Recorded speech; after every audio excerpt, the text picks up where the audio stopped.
महसूल मंत्री एकनाथ खडसेंचे कुख्यात माफिया डॉन दाऊद इब्राहिमशी संबंध असल्याचा आरोप आपच्या नेत्या प्रीती मेनन यांनी केला होता। मात्र खडसेंनी रोखठोक कार्यक्रमामध्ये बोलताना हा आरोपही खोडून काढला। आपच्या प्रीती मेनन आहेत, त्यांनी आज आरोप असा केलाय, एका वृत्ताचा दखल घेत त्यांनी एक सांगितलेलं आहे की दाऊद बरोबर तुमचे संबंध आहेत आणि त्याची सखोल चौकशी करा, असं पत्र त्यांनी मुख्यमंत्र्यांना लिहिलं। आपण प्रीती मेननच्या अध्यक्षतेखाली समिती नेमूया। या अशामध्ये एक फेक अकाउंट आहे आणि त्या फेक अकाउंटवर हे प्रसिद्ध झालेलं आहे।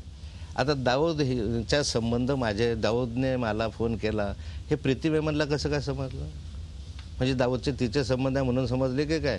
आणि जर प्रीती मेननला दाऊदचा नंबर माहिती आहे तर याचा अर्थ तो दाऊद यांच्याशी कॉन्टॅक्टमध्येच असला पाहिजे।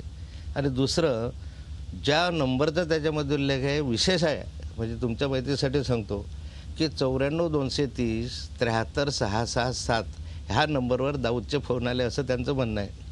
माझ्याकडे सर्टिफिकेट आहे त्या पोलीस डिपार्टमेंट, आपल्या टेलिफोन डिपार्टमेंटचं।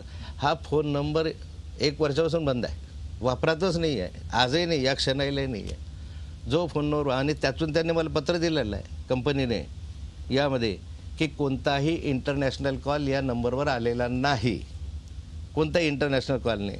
म्हणून प्रीती मेननलाच माझं आव्हान आहे या संदर्भामध्ये की जो फोन बंदच आहे, या क्षणालाही हे आहे, तर याच्यावर आला कुठून दाऊद? आणि दाऊदचा नंबर तुला मिळाला कुठून?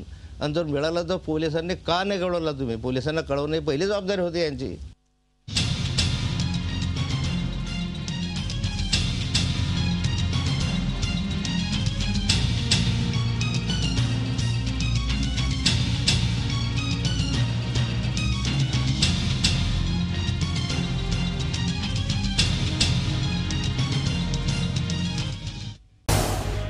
झी 24 तास रहा एक पाऊल पुढे।